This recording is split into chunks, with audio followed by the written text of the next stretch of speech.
مبدئيا انا اول مره اعمل ريفيو عن مكان انا صيفت فيه، بس انا حابه اعمل الريفيو ده عن تجربه شخصيه. تجربتي بقى عن فندق تيرانا، وحاليا اسمه دهب لاجونا.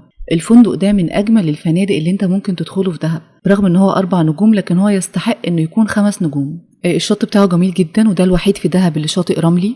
احنا كانت الاقامه فطار وعشاء. عايزه اقول لكم مبدئيا ان الاكل جميل جدا، المطعم هايل، وعمرك ما هتحس ان هو زحمه، برغم ان الناس كتير جدا لكن انت مش هتحس انه زحمه لانه كبير وفي كذا مكان للقعده. عايز تاكل بره على البحر، عايز تاكل جوه في التكييف، ومستوى الخدمه رائع والشيفات ممتازين، الغرف جميله ومستوى النظافه هايل. واجمل حاجه بقى الفندق مساحته كبيره جدا ومديك مساحه كبيره ان انت تقعد، عايز تقعد على البحر، عايز تقعد على البسين، عايز تقعد بعيد عن ده وده وتبقى شايف البحر والهواء جميل كده، برضو ده موجود.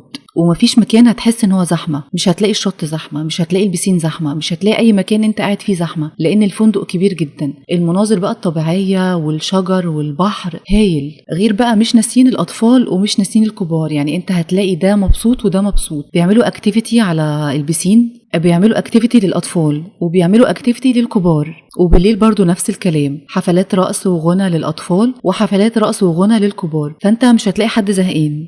انا وعيلتي استمتعنا جدا. العيب الوحيد ان انت عايز تخرج، انت عايز تخرج بره، وفي نفس الوقت لو حابب تقعد في الاوتيل فانت مش هتكون زهقان. دهب محتاجه علشان تعمل كل حاجه، فانت محتاج تقعد اكتر من 3 ايام، يعني اسبوع يبقى حلو قوي، تحس انك عملت كل حاجه. انا مش بعمل دعايه للفندق ولا حاجه، بس فندق تيرانا ده جميل جدا جدا.